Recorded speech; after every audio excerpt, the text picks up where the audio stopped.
একটা শব্দ আছে, পরিস্থিতি। অনেক মানুষের মুখে আমরা এই শব্দ শুনি। জীবনে যখন অসফল হই, দুঃখ আসে, সংকট আসে, কোনো বিপদ ঘনিয়ে আসে, তখন সমস্ত দোষ আমরা পরিস্থিতির ওপর চাপিয়ে দিই। আর দেখতে গেলে কোথাও না কোথাও ঠিকই করি। এই পরিস্থিতি প্রত্যেক দিনের মতো পাল্টাতে থাকে, কিন্তু এই দিন, এই রাত, এমন কেউ আছেন যিনি এর ওপরেও নিয়ন্ত্রণ সাধন করেন, আর তিনি হলেন সূর্য। ঠিক সেই রকমই আমাদের জীবনেও সূর্য হলো এই মন। যদি এই মনের উপর আমরা নিয়ন্ত্রণ করতে পারি, তাহলে আমরা জীবনকেও নিয়ন্ত্রণ করতে পারবো। প্রথমে এই মনের রাজা হয়ে উঠতে হবে। তাই মনে রাখবেন, যদি মন দুর্বল হয়, তাহলে পরিস্থিতি আমাদের সমস্যা বলে মনে হবে। এই মন যদি স্থির হয়, পরিস্থিতি প্রতিস্পর্ধা বলে মনে হবে। আর এই মন যদি শক্তিশালী হয়ে ওঠে, তাহলে যে কোনো পরিস্থিতি আপনার কাছে একটা সুযোগ মাত্র। এমন এক সুযোগ যাতে অগ্রসর হয়ে আপনি মহান হয়ে উঠতে পারেন। এই মনের শক্তির বৃদ্ধি ঘটান, মহান হয়ে উঠুন, আর আমার সাথে ভালোবেসে বলুন, রাধা রাধা।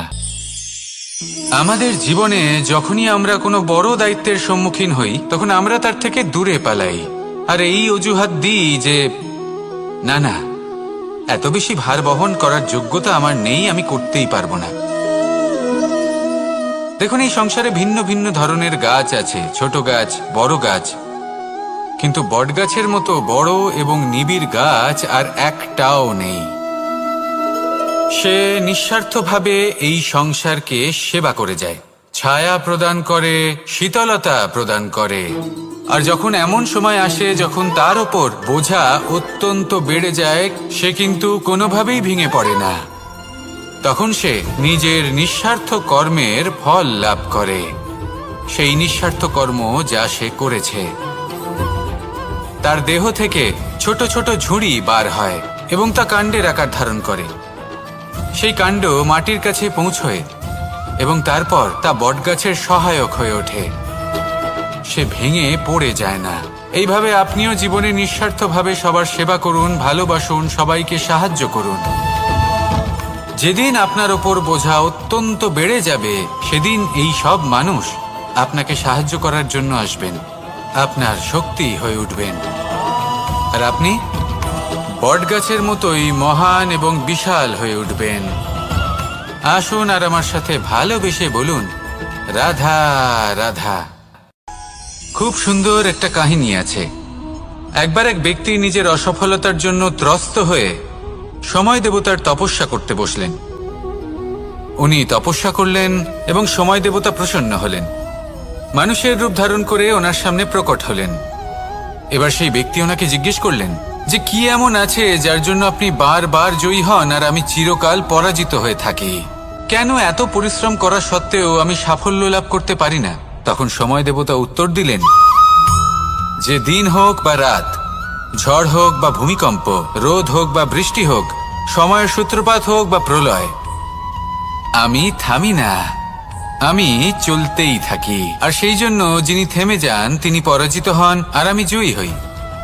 এটাই আমাদের শিখতে হবে। জীবনে সবসময় চলতে থাকুন, কখনো থামবেন না। হ্যাঁ, কিছুক্ষণের জন্য বিরতি নিতে পারেন, বিশ্রাম করার জন্য, নিজেকে আরো সশক্ত করে তোলার জন্য, কিন্তু থেমে যাবেন না। নিরন্তর কর্ম করতে থাকুন, পরিশ্রম করতে থাকুন, তবেই এই সংসার আপনাকে মনে রাখবে।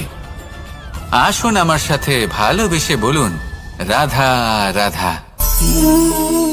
আমাদের জীবনে গুরুজনেরা, জ্ঞানী মানুষজন সবসময় একটা কথা বলেন, ধৈর্য ধরো।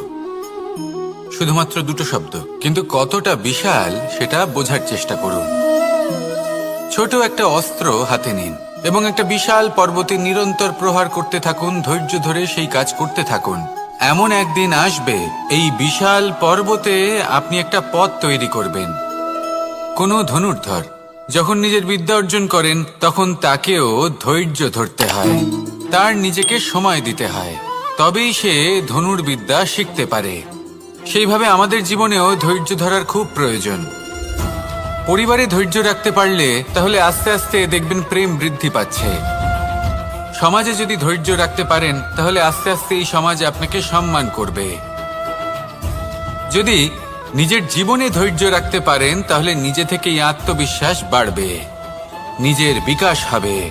জীবনে সবই সম্ভব যদি ধৈর্য রাখতে পারেন। হয়তো আস্তে আস্তে হবে, কিন্তু হবে অবশ্যই। শুধু ধৈর্য রাখুন, কারণ ধৈর্যই সব থেকে বড় পুঁজি। আসুন আর আমার সাথে ভালোবেসে বলুন, রাধা রাধা।